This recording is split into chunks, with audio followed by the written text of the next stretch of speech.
Joining us today for one of my very favorite topics, which is conversation intelligence. Your customers are talking. Are you listening? My name is Marcy Reardon. I lead the global analytics practice for TTEC Digital. And as I said, I'm just thrilled to be here with you today. I hope you're having a great day and hope you get some value out of this discussion on conversation intelligence. And, I'm so excited to speak with you about it today because this particular topic has really gained momentum. I would say in the last year or so, I've seen a lot of interest and also a lot of value coming from the area really picking up. And I think that's likely due to a few things. One is kind of the confluence of a number of things. Gen AI really taking off, the abundance of data, which keeps getting greater and richer, and also a heightened interest that we see from businesses in being very data driven when it comes to looking for business improvements.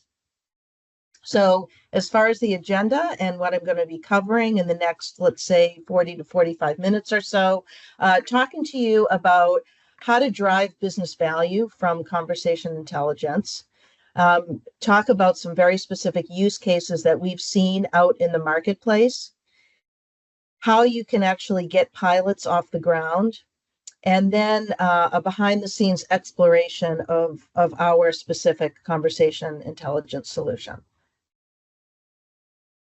Okay, so about conversation intelligence, what is it? And you may be wondering how it differs from traditional speech analytics. So first of all, conversation intelligence, what is it? In its simplest form, it's the analysis of the conversations with your customers.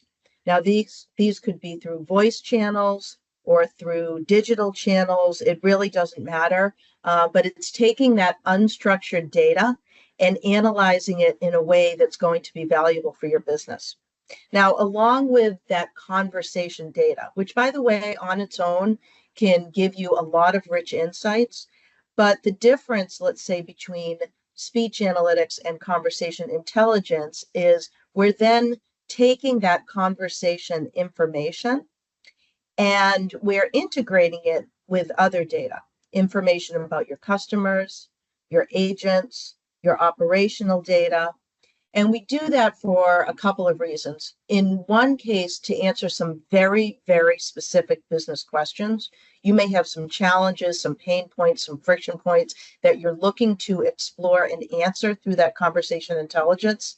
And perhaps to uncover some information about your business that is sort of lying dormant in the unsolicited feedback that customers are providing you every single time they interact. So we think about, traditional voice of customer survey tools and things like that.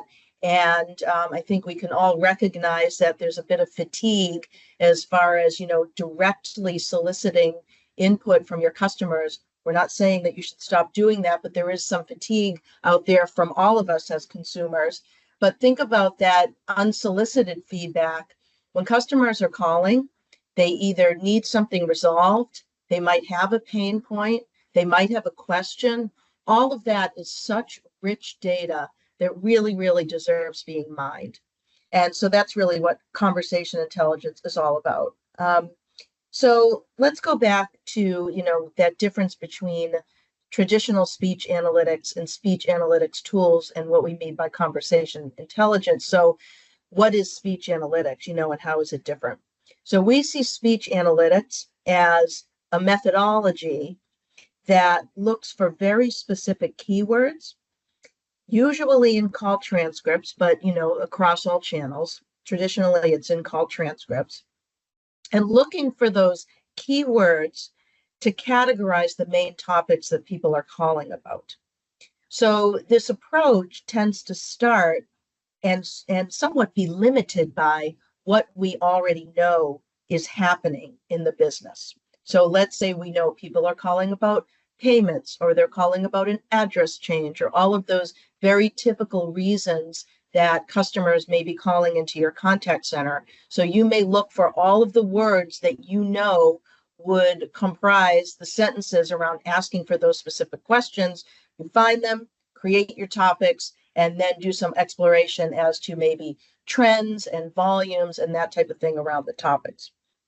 So conversely, conversation intelligence is usually using machine learning techniques. That's a more unsupervised approach, a more AI-driven approach, and therefore it will uncover those expected topics and conversations, but it will also uncover some unexpected insights or maybe some more granular insights about your business. So, I like what we have on the page here. It's worth reading it through about conversation intelligence. It really does empower your organization to use the data assets that you already have to identify and to solve key challenges before they turn into problems, before they turn into frustration or employee churn or operational inefficiencies, I should say. So let's talk a little bit more about those challenges that you may be struggling with in your contact center and why they're so important. First, customer frustration. So, our customer service representatives, the people that are on the front line talking to our customers every day, they're really your brand advocates, right? And so, 80% of businesses are losing customers due to poor service. That service interaction is just so important. Therefore, there is so much to learn in mining those conversations, highlighting where the friction points are, and then determining what you can do as a business to resolve those. Again, rich information sitting in your customer conversations. The next is employee churn. And we know there have been many studies that show that, a certain level of tenure and a certain level of proficiency contributes to a really great customer experience. And, the happier and the more tenured and the more experienced your customer service reps are, the better job you're going to be able to do, and the higher you're going to be able to drive those scores like, NPS and CSAT. So when we analyze the conversations and we find out not only what's frustrating our customers, but what's difficult for our employees, and what do we need to fix, either in the contact center or upstream in processes to make their interactions with your end customers better. Lots of rich data sitting in the conversations that can help us provide insights and ultimately resolve those types of issues. And then finally, all kinds of operational inefficiencies, all of the key metrics that you're probably very used to tracking, whether that's call resolution, transfer rates. We hear so many issues around the IVR and the IVA. Are there very simple questions that could be resolved in more of a digital or self-service manner that are going to live agents? All of those things, all of that information is very doable as far as finding it, calling it out, and making those improvements when we're analyzing conversations. Okay, so how do we do it? How do we turn conversation data into the answers to all of these problems? And what I have observed, I've worked with many clients who are at various levels of maturity in this area. So if you're just beginning, don't feel bad. You are absolutely not alone. And there's a path forward in terms of that evolution from the data that you certainly have today to turning that data into the insights that are going to make an impact for your business. So let's kind of go from left to right here and talk about that maturation and how you can go from simply having the data all the way to uncovering those transformational insights. So first, the data sources, and I touched a little bit about this. We have customer transactions, interactions. You may be recording the conversations, the voice calls, but not transcribing them. So the transcription of those conversations is definitely step number one. it's quite possible you may have the transcriptions and lots of them, hundreds of thousands even, but they're sitting in a repository and they're not being acted upon. So we go from, call recordings and chat information and all of that type of thing from your various channels over to the transcription. From the point of transcription, we then summarize. And then from the summarization, we move to the visualization and the culling of the insights. Going back to the data sources, so we have the conversations. That's what we say here is customer interactions from all channels. And then there's all of the other information that we can attach to those conversations around customer profile, customer behavior and history, agent information, what agent handled that call and how proficiently did they handle that call, and the channel metadata, like all of the call detail, and all of the various metrics around the channel that the customer chose to interact with. So that's the data. And we know the data is there. We know you have it in your organization. The next step is to do some of the basics that is pretty common today in terms of utilizing call transcripts if you have them. And it typically is around, the QA area. So are my agents, and these are things that you have to do kind of from a compliance and regulatory perspective. Sometimes that involves only the manual listening of calls. Other times there's a combination between the manual listening and maybe some speech analytics or maybe even more advanced techniques, but it's all around, are my agents, going through the steps that they need to go to? Are they satisfying the regulatory requirements? And an assessment of overall kind of what are the agent skills so that we can either understand, how training needs to be changed or, where there are particular issues that need to be addressed. That's kind of the foundational step number one. From there, we go into more advanced analytics that still tends to be centered around contact center. And most organizations that I've worked with have a lot of untapped opportunity in this particular area. And those are questions like, how do I get better at channel containment? How do I do more automation, whether that's the use of conversational AI or other tools? How do I automate some of those conversations, which frankly is not only, better for the business from an efficiency perspective, but oftentimes much more preferred from the end customer. How do I deflect calls from my live agents to more digital channels?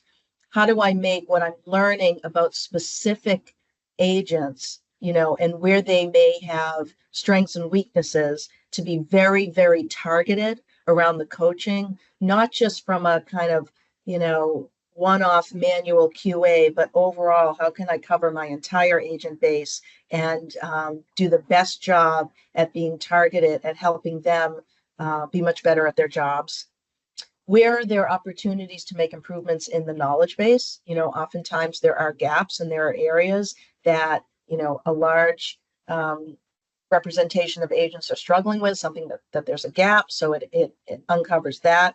And then there's lots and lots of analysis around how we can do a better job at, improving our customer experience measured by, let's say, NPS scores and CSAT scores. From there, there's even a next step in the, in the benefits of doing this type of analysis, which goes way beyond the contact center and starts to look at the contact center and these customer conversations as the megaphone for the rest of the business. If this is where the unsolicited feedback is sitting, how can we then, package that information and communicate it out to the rest of the business to fix some even bigger problems? And that's really the, the ultimate dream or goal of where this type of analysis can go. And that's around things like proactive detection of product defects before they become a problem. Wouldn't the contact center be the first place when when there's issues with products, even issues with services that you're offering, and the customer is having a problem with those, they're going to call. They want their problem resolved. So how quickly can you take all of those clues that are coming into the contact center and push that information out to the rest of the business? So product defect, innovation in terms of better ways to use channels that customers may be preferring? Are there issues in your retail experience that people are contacting customer service about? Where can I do a better job with communication? The list goes on and on. It will vary by business, but there's definitely techniques to pull out all of that information, and really act upon it. Okay, so how do we do this? In my experience, I really believe there are four kind of pieces of the puzzle that all have to come together. And it's pretty simplistic. First, I talked about the data. There's the foundational data that is your customer conversations, capture them, transcribe them, use them in a way that can be curated for analysis, and then integrate that with other data about your business. Next, you really need the right people. And like many other things, there tends to be in this area a gap between the promise of what a software tool can do and the actuality of being able to really leverage that software tool to extract the right value for your business. So what I mean by the people is, typically with any of this, whether it's a speech analytics tool or the full conversation intelligence that I've been talking about, you really do need skilled analysts. And that either can be outsourced or insourced.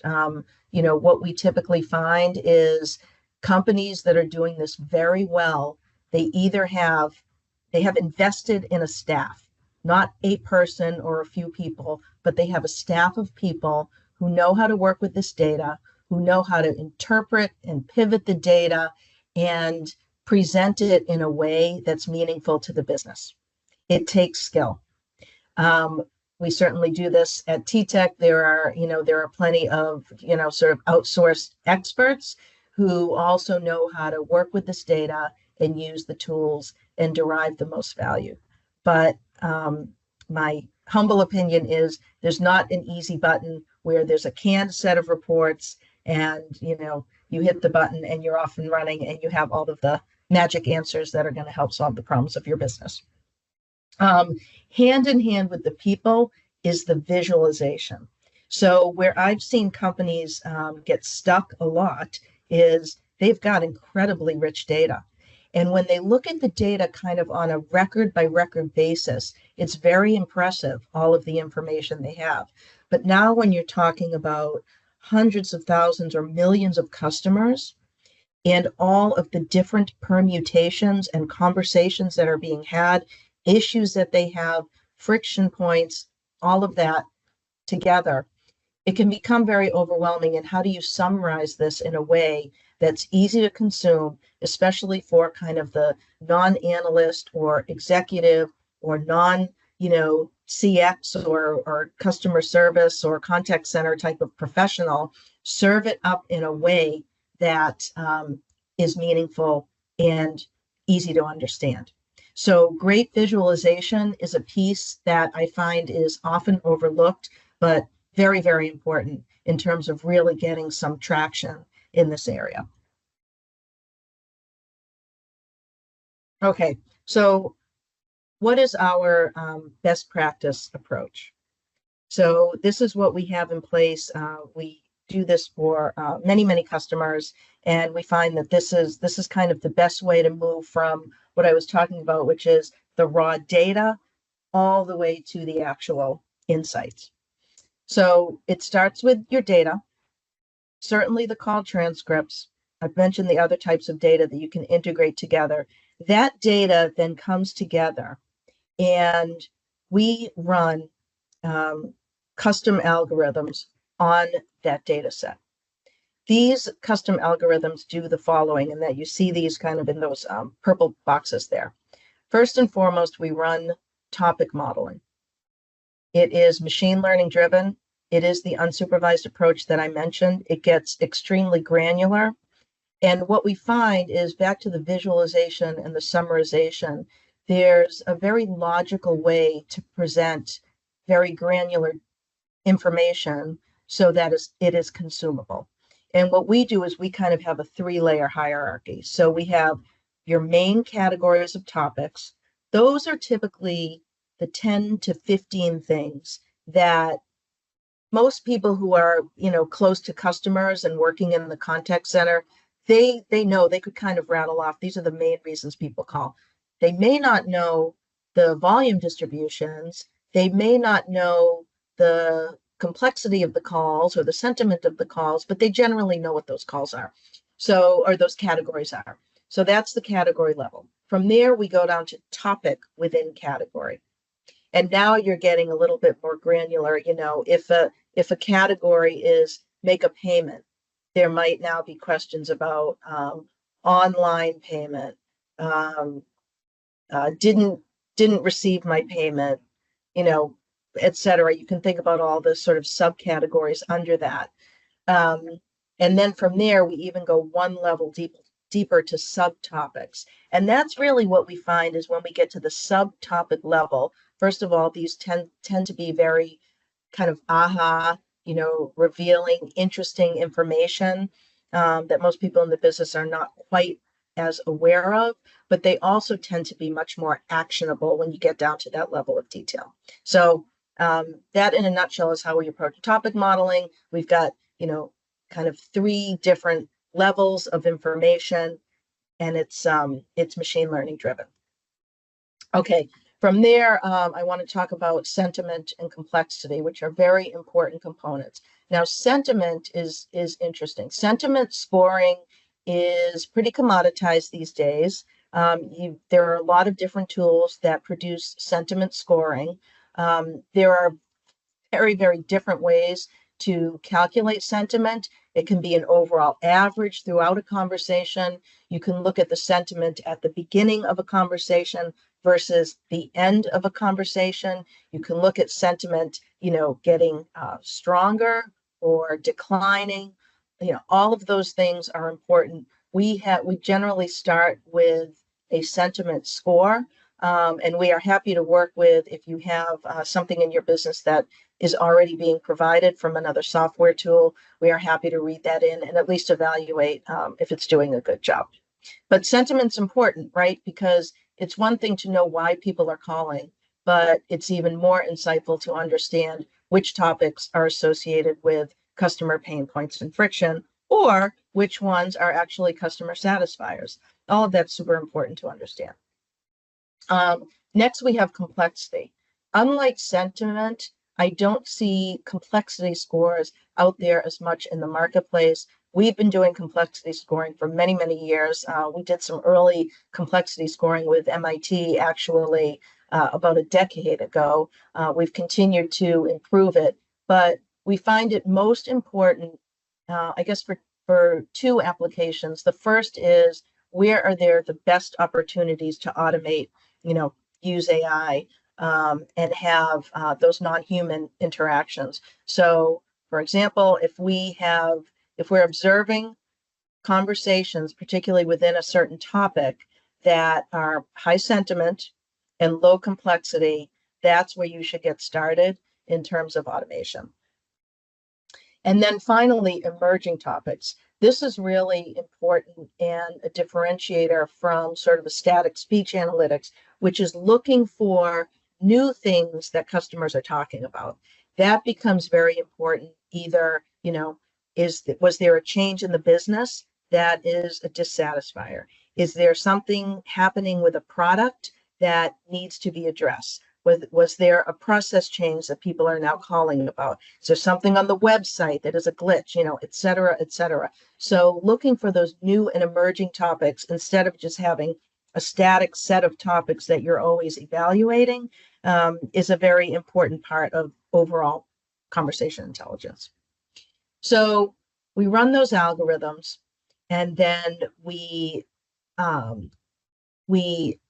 use those as the foundation to develop our insights dashboards.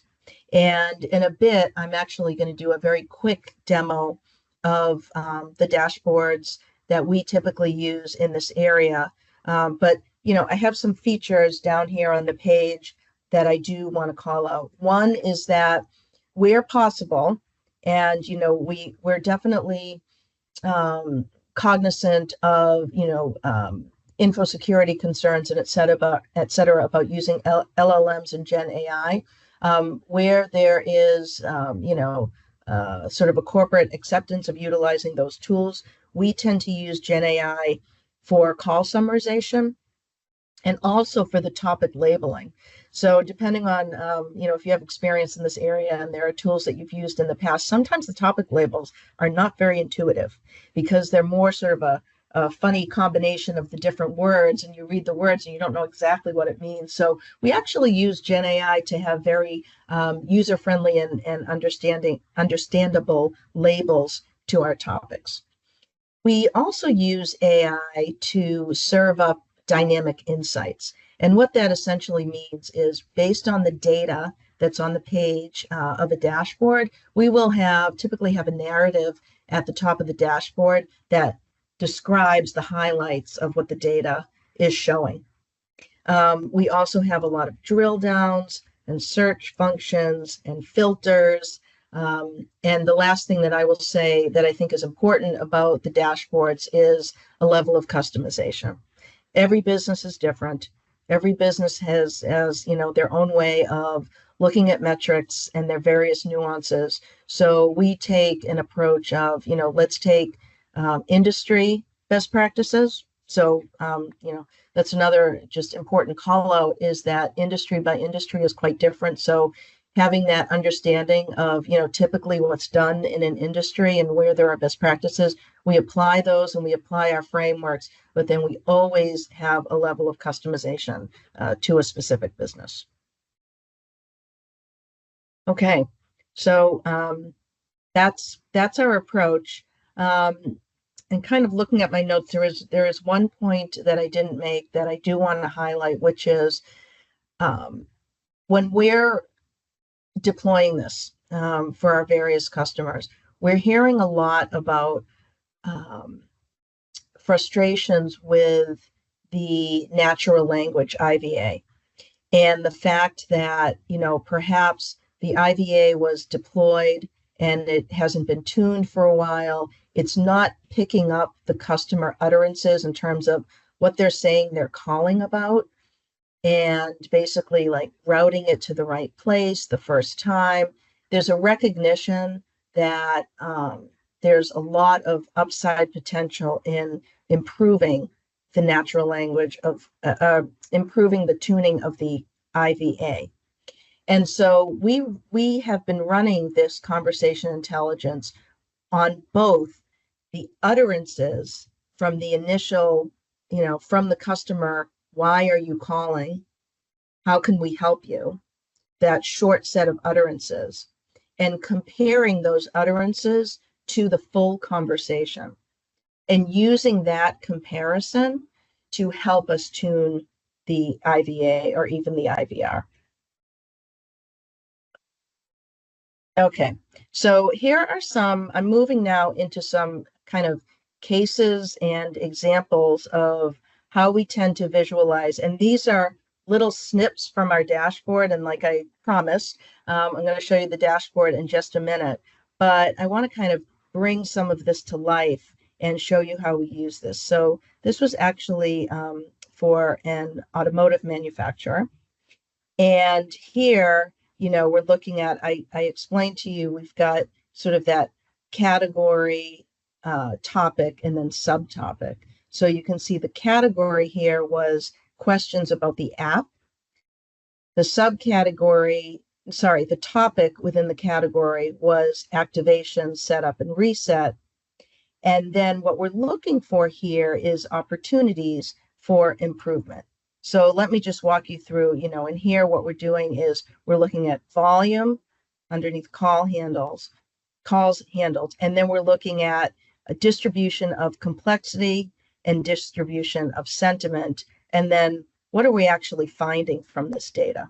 So one of the big questions was, okay, we know that people are calling into customer service all the time about the app, and there are all kinds of problems with the app. And what we don't really know is how much of that do we have to take back to the app team to make fixes to the app versus how much of it is customer education. And this is an interesting one because it's an automotive company. So they have an app, and obviously, they want their customers to be able to utilize the app to have a better ownership and driving experience, right? And so if you look at some of the ones we highlighted, let's look at the second one down here, trouble connecting the app to the vehicle. And when we looked at this, it was one of the lowest, percentages of high complexity. So this was a very easy one to explain when customers called in, as opposed to activating the app, which actually had one of the highest levels of complexity. But let's just focus on this second one here, connecting the app to the vehicle. So very easy to resolve in terms of the complexity. And the call wound up being extremely high sentiment. So I'm envisioning a call that says, oh, you just have to do this. Customer says, thank you so much. I didn't know. Voila, it's fixed. And a happy customer gets off the phone. So this was, one of the things that they talked about was, well, shouldn't we go back to the dealers and tell every dealer when they take delivery of a vehicle, make sure you don't let them leave the lot without showing them how to connect the app to their vehicle. And what is that going to do? It's going to take volume out of the contact center, and it's going to create much happier customers. So what we did was we worked with the business, and they did some very initial and extremely conservative financial estimates of, if we made a few of these fixes, what would the near-term in-year cost savings be? And that's some of the numbers that you see there. The next idea is about identifying product defects, which we talked about. This is a simple table that kind of looks at, you've got product in the columns, you've got all of those topic categories here.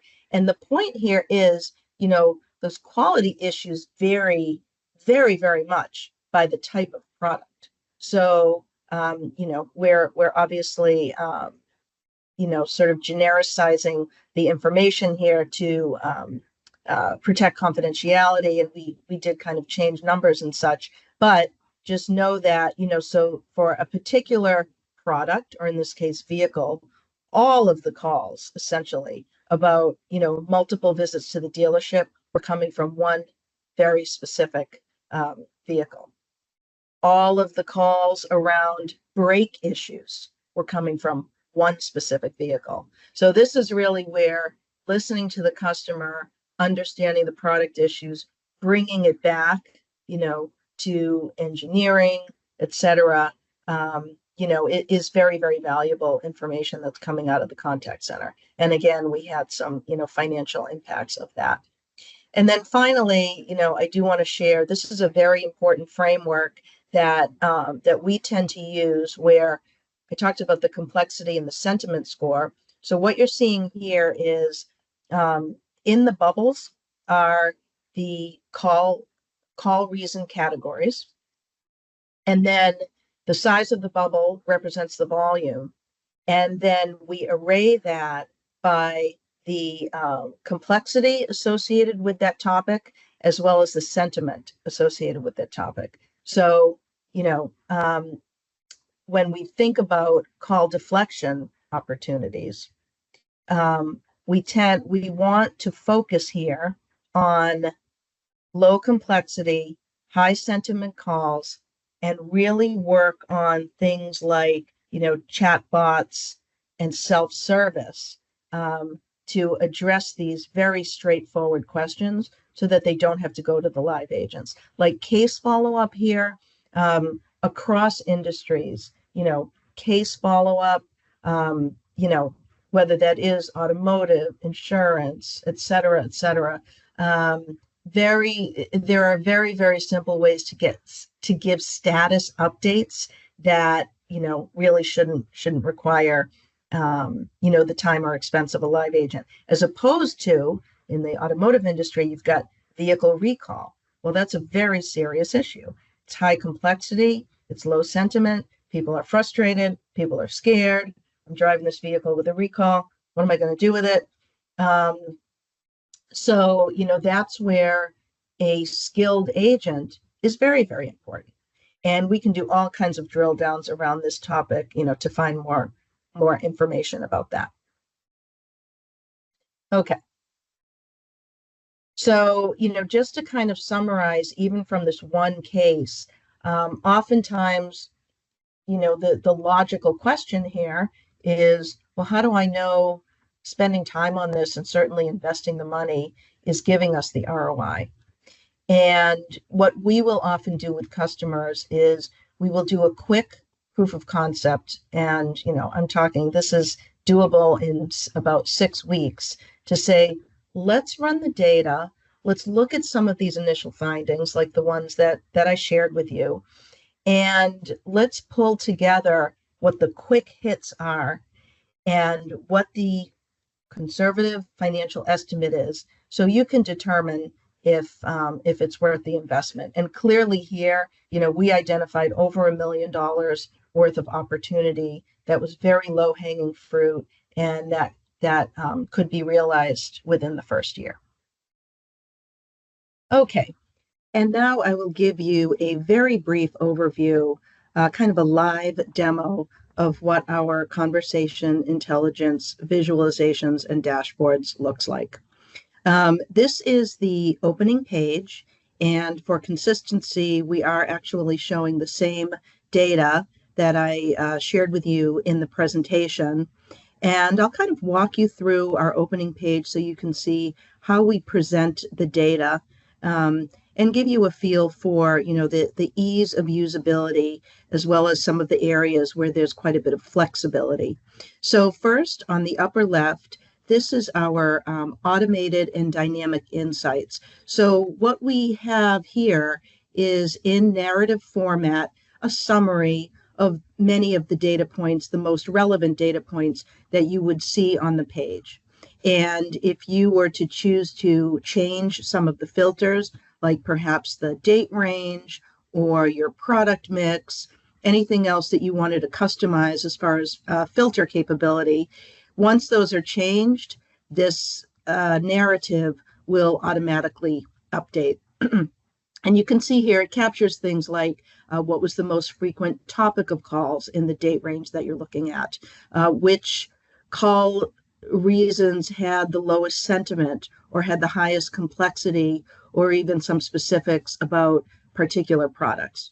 And then we have some trending. Now, in this particular page, we only had a week's worth of data, so the trending looks pretty flat, but we do think that following the trends is quite important on some of these key metrics like volume, complexity, and sentiment.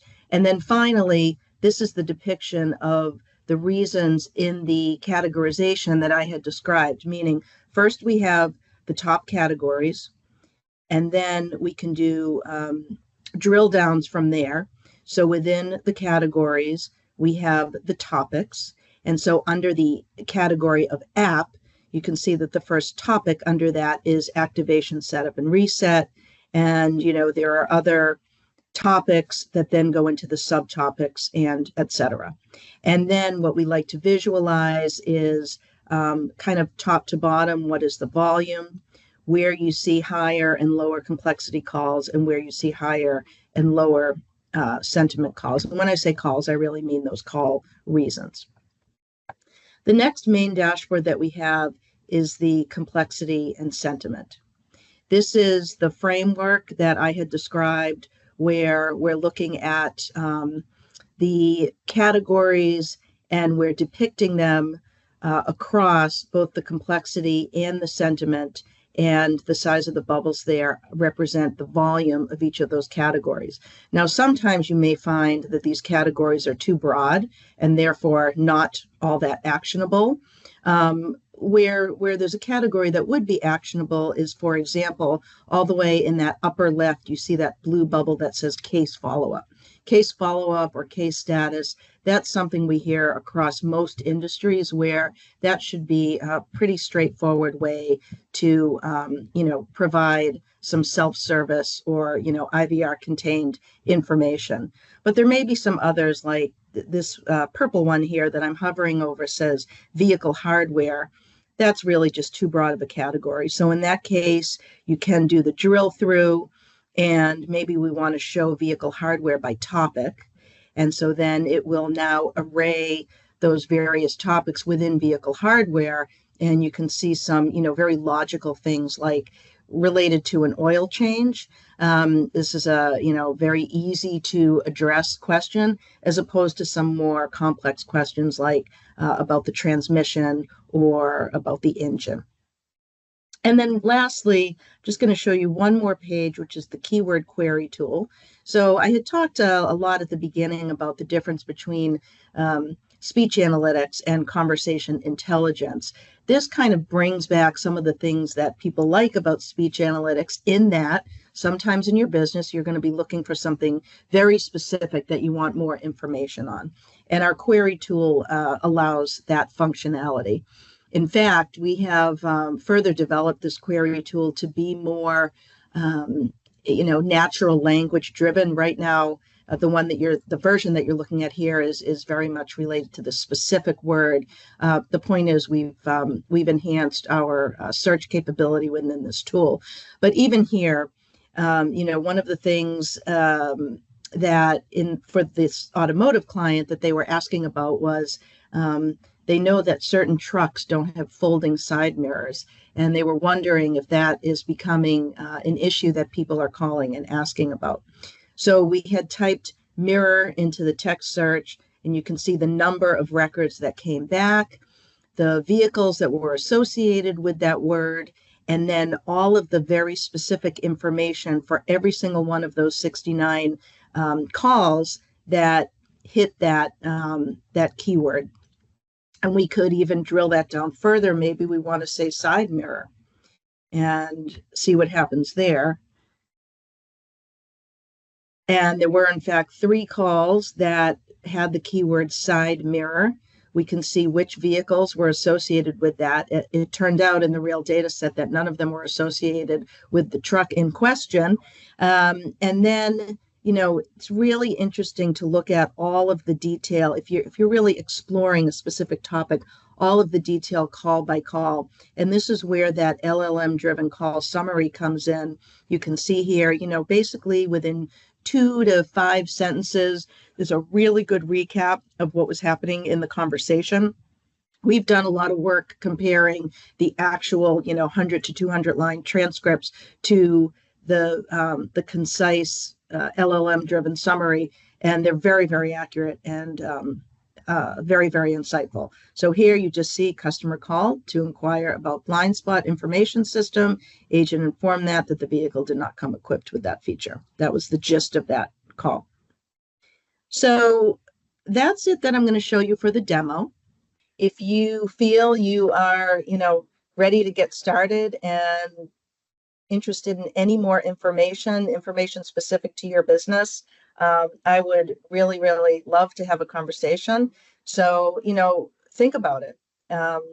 Your customers, they're creating all of these insights every single day, every single time they interact with your brand. And are you really hearing what they have to say? You should be, right? And let's start with delivering those frictionless customer experiences that drive loyalty and contact center efficiency and great experiences. So that is the end of my talk. And I think we did have a few questions that came in from the chat. So let me just see if I can get to those. One moment, please.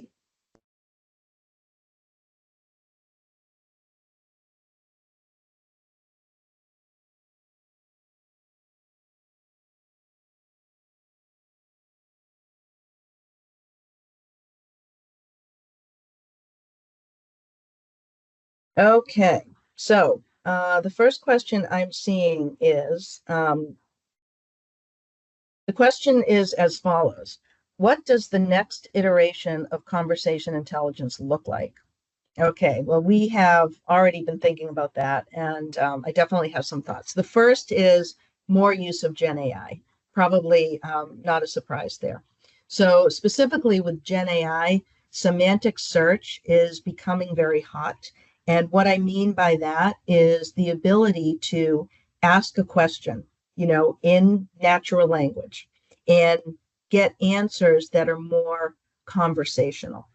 So, examples like this week, which topic increased in volume and which topic decreased in volume, or um, what are the conversations that have frustrated customers the most over the last 60 days? Things like that, where you can literally ask a business question and get the answer. Now, we're finding there are already tools that are out there and doing that.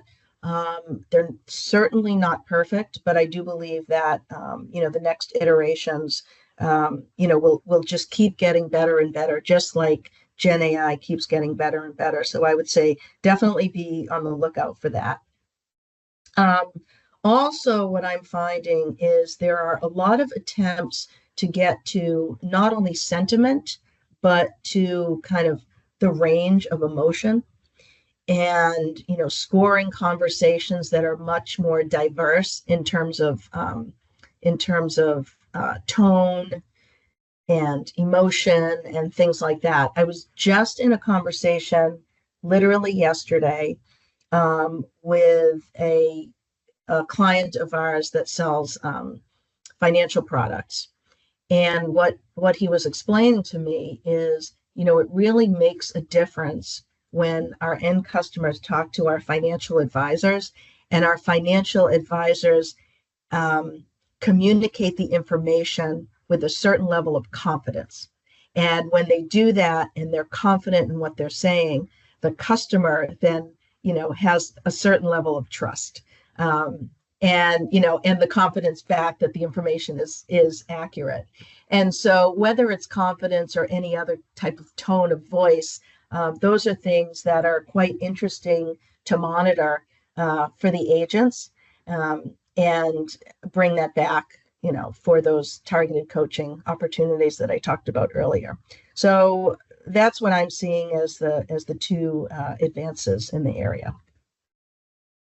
Okay, I think there might have been another question. All right. So our next question is, what are some critical steps for evaluating the partner in the technology needed to implement conversation intelligence? Okay. Um, Definitely have some experience and opinions there. So, okay, first of all, if you remember the stair step slide that I had presented, um, I'm sure anyone on this call in the business that you're in, you have a certain tech ecosystem that the business is invested in. And that may be, your cloud provider, like your hyperscaler, could be your CCaaS system, your CRM system. You may have invested already in a speech analytics tool. So first and foremost, understand the current landscape and ask the question, um, are you getting everything out of your current investments? Um, and so that's really like that's the first place to start is just do an evaluation of your current tech ecosystem and start by using what you have today. Now you will know where you are on that maturity curve, and that is going to dictate kind of where you go next. You may just be starting with, I need a transcription service. And my opinion on the transcription services is I've not seen any particular transcription service that is more accurate than another. So again, look at what works the best with your current ecosystem And if you're not transcribing, absolutely should be investing in that ASAP. But then think about that kind of jigsaw puzzle slide that I showed. And one of the most important components is the people. So you may have the technology, but you may not have the people who know how to leverage that technology. And you absolutely need that skill set, whether it's in-house or outsourced, to know how to work with the tools and know how to extract the meaningful insights from the tools. So the people piece is really important too. Another is budget. And, you know, there is ROI in these tools. I'm positive of it. I've, been involved in those, business cases many, many times. But you're going to have a certain budget and look at kind of what the budget dictates. What also goes into that is yours the type of business that really needs, you're sort of like high volume, high frequency. You need more of a real-time type of update to really make those business improvements? Or is it okay to do this type of analysis maybe once a quarter? For some businesses, once a quarter, especially if it's relatively static, is fine. So that's something else to think is, what's my need for frequency of update? So, we can certainly guide you. We are totally tech agnostic at TTEC. We've worked with all technologies in this space, so we can really help sort of, guide you through what may seem actually like a fairly crowded and somewhat fragmented marketplace here. We can provide opinion. We can really help get the most value of all of it in a way that's streamlined, in a way that helps you get the most of your current tech investment and help you get the ROI. So with that, I am seeing that we are almost out of time. And I think that we've gotten through all of the material. So thank you for listening and for joining us. I hope to have an update on this topic where we can talk about it again. So thank you very much.